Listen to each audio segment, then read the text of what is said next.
Can't see nothing. Heading up to Coosa. Starts the climb. 2.6 miles in. Long way up to the top. Shane had to pull out, unfortunately.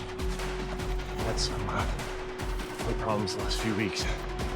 Developed into plantar fasciitis. So we lost one. Jane's up in front of me.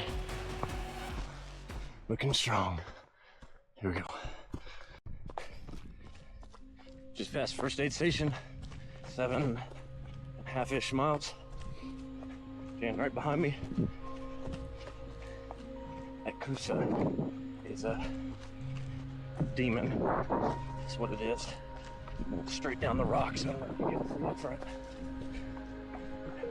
Feeling good. Mindset's pretty good. Playing around with moving fast versus finishing strong. I don't know.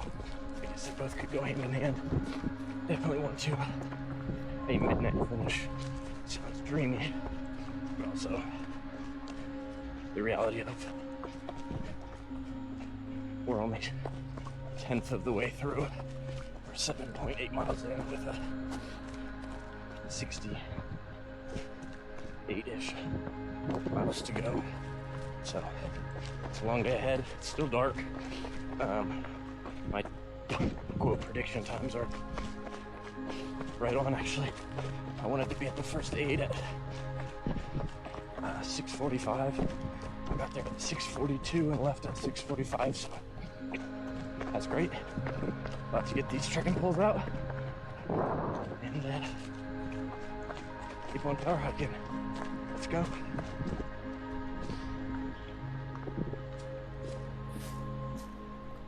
Ten and a half in. Feeling good. That's it. No.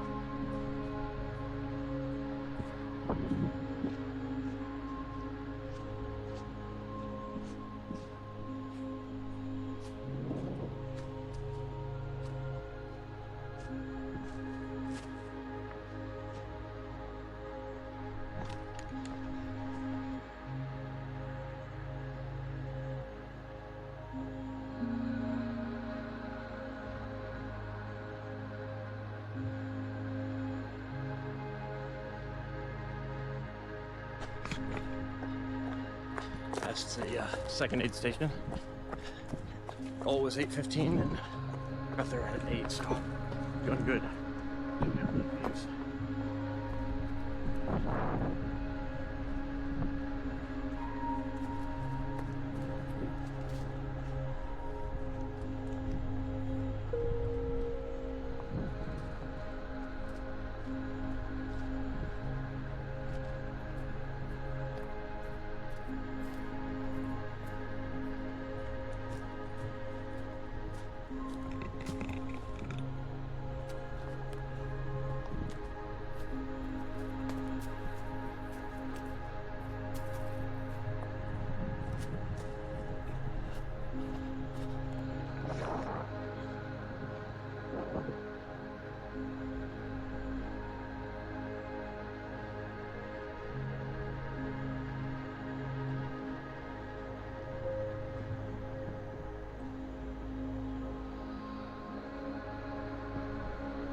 On my way down to Skeena Gap, 19.5 miles, about a mile and a half down to this third aid station. Time-wise, I'm doing really good. Pretty ecstatic. Actually, at the time. Mentally, I'm fighting some demons, I guess. Just tired. What's going on, man? Keep working. Oh shoot. it's hard, man. Stuff's really hard. Pushing your body like this. I hate Shane had to back out. Kind of put a mental damper on me a little bit. Jan's crushing it. He's probably close to Skeena would be my guess. So a mile ahead of pushing hard.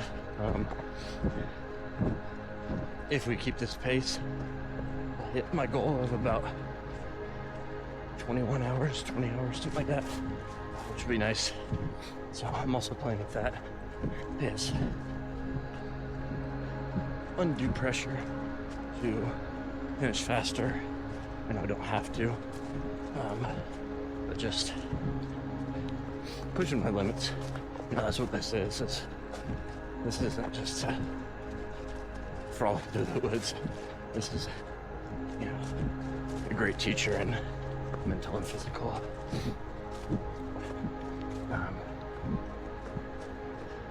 drive. So, yeah, I mean, I'm running now, so obviously that's good. The views are incredible.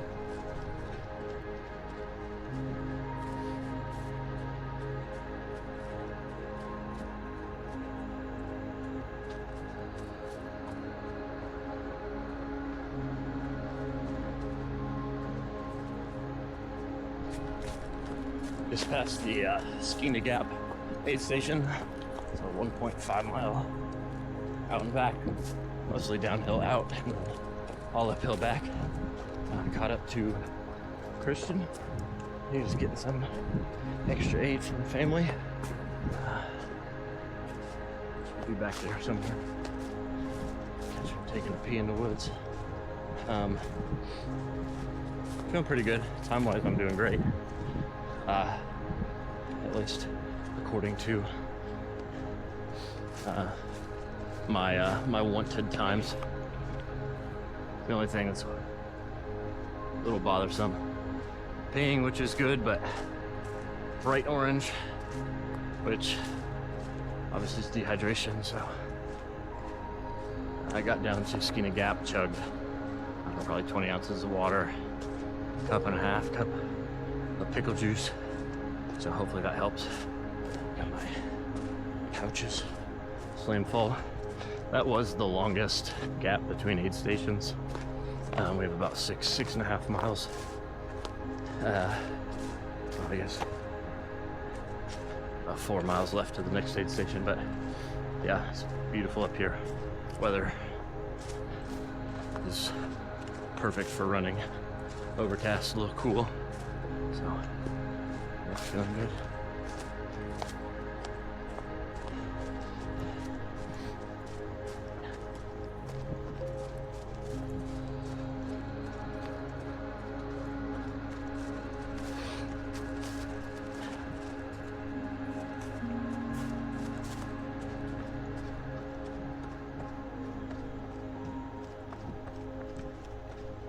I've been thinking about kind of my why for doing this.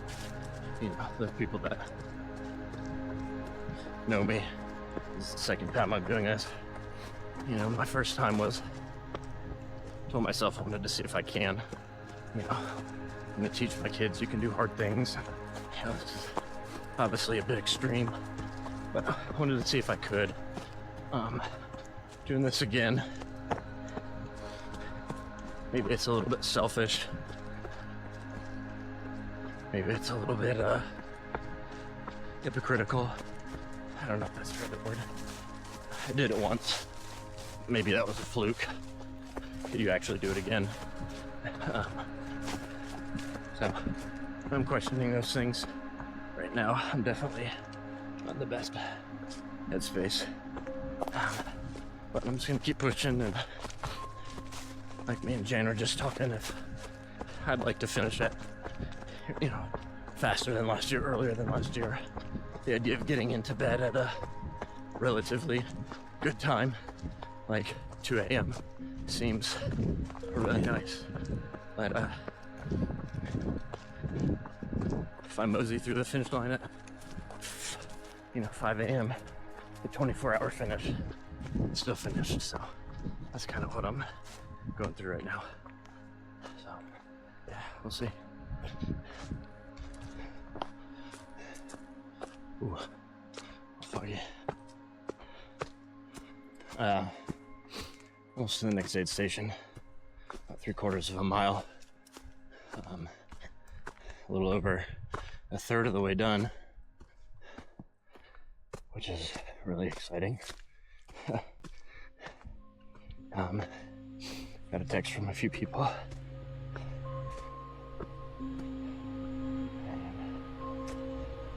Video from my dad and just the kids. And they thought I got my crying over with.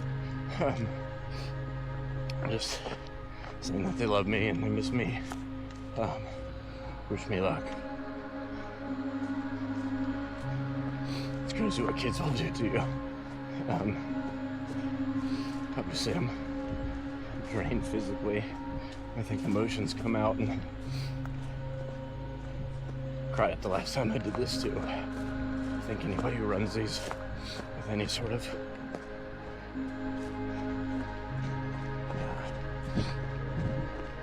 into kids or anything, strong line, gets emotional.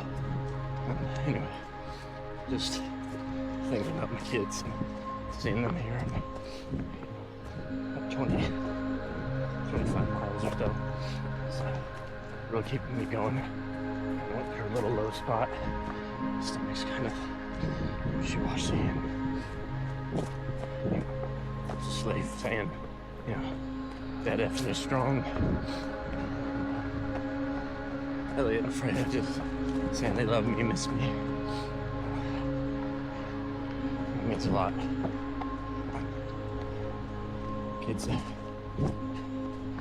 special. Sometimes I feel selfish doing these things. Obviously I'm out here alone, and it's so supportive and drags them to support me. But I truly don't think I could do these races if it wasn't for them. The reason I work hard, the reason I try to stay in shape, the reason I read books about communication and parenting and leadership. They just make you better people. I think any parent who cares can understand that. So probably won't be the last time I cry. That's all right. We'll see if we can catch it on recording or not. The goal was to be at the next aid station at 11:50. It's 11:48. Aid station's at 27.25 miles. So I don't think I'm going to be doing a 2-minute quarter-mile run on these slopes, but boy, it's beautiful out here. So, yeah, just trying to document more than last year. Feelings and emotions and mentality, and just how I'm feeling physically. So, I think that's important to reflect upon. Never know when you're not going to be able to do something like this. So, document while you can. Dave, Elliot, Freya, big old Bjorn. I love you guys. Thanks for being with me. Thanks for being with me on this run. There you are. Reminders of you. And thank you. Couldn't do this without you. So,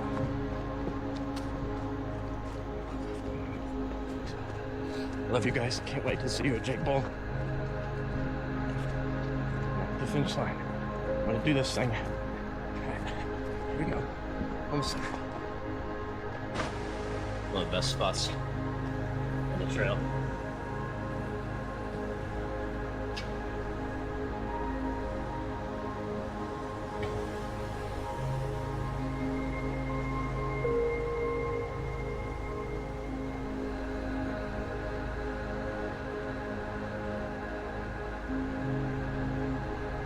Sweet. I have rat though. We'll see.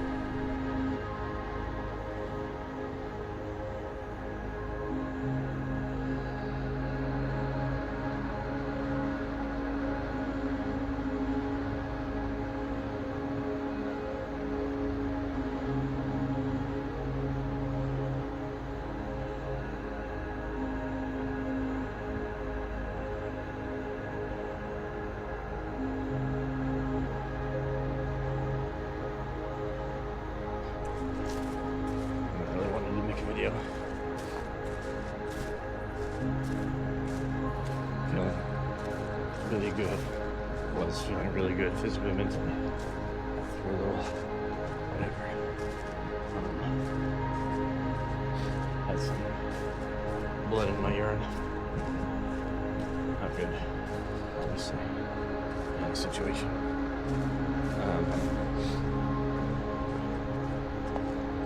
Best case scenario, would like dehydration. Worst case, rhabdo. Just did the Sapling Creek aid station. Stayed there for about, I don't know, 10 or 15 minutes. Triple the time.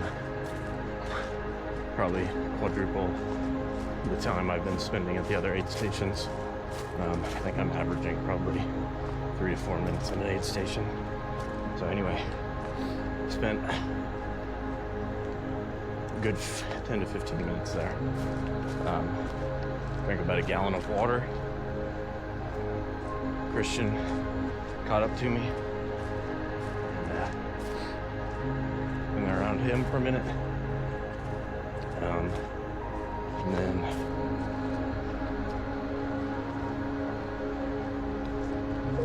I don't know.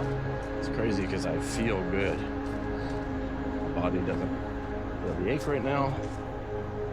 I don't feel dehydrated. The weather is absolutely fantastic.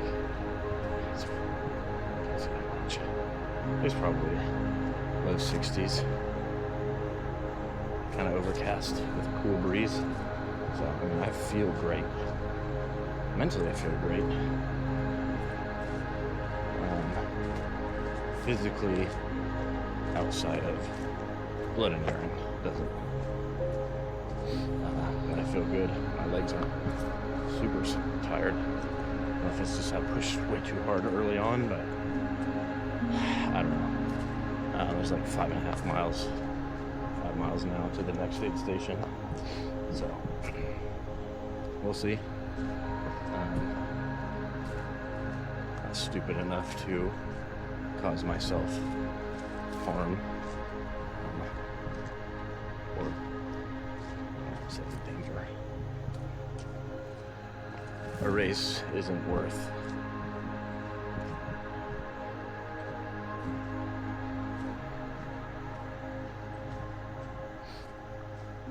is worth finding your physical limits. But sometimes your body's telling you that something else is going on. So, I'm not stupid. I'm not gonna let pride and ego get in the way. If I have to pull out, call it DNF, whatever.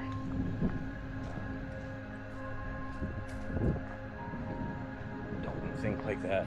It's obviously a reality. This race only 60% of people finish.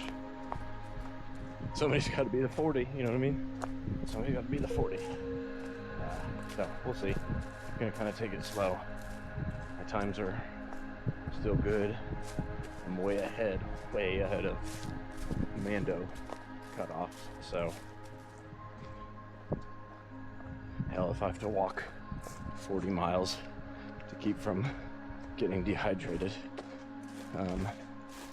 maybe I'll do that. A 5 a.m. finish. 24 hours. There goes my early to bedtime motivation. And my possible midnight finish. We'll see though. Like I said, spirits are okay. Spirits actually good. Just I don't want to be pissing blood. So we'll see. Look at those views. It's crazy. Just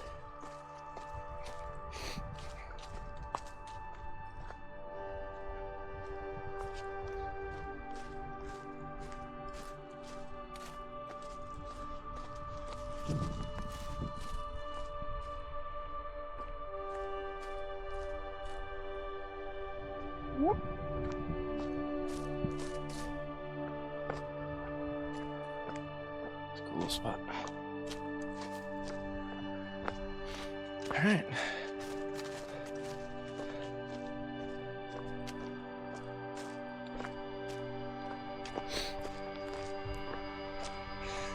I got double good news. My urine was less brown and no blood. So hopefully it was just super dehydrated. Next aid station in 2-ish miles, I'm gonna load up on even more water. But in better news, what's up? He found me, I found him. One of the two. We've been playing tag. We've been playing tag. We're doing trail math right now. So 97% accurate. By our accounts, we have about 6,000 feet of elevation gain left, right at 10,000. We have 1,000-foot ascent up and down Amicalola Falls, and then we have about a 2,000 to 3,000 foot ascent up Nimblewell over the course of like, I don't know, 5 to 7 miles. Yeah. Which, what do you think that is? Maybe a 5%? Yeah. It'll be just enough to where we don't want to run, but it's not. Yeah. We'll see. Obviously tired. I'm feeling so good that I peed clear a little. Well, clear comparison. Still a little dehydrated, but clear in comparison. Honestly, we're probably just gonna stick it out, and one of us needs to walk, we'll walk. We'll both feel good to jog, we'll jog. And yeah, looking forward to seeing old Motzi. Not this aid station, but I think the next one. So, yeah, great view still. Great view.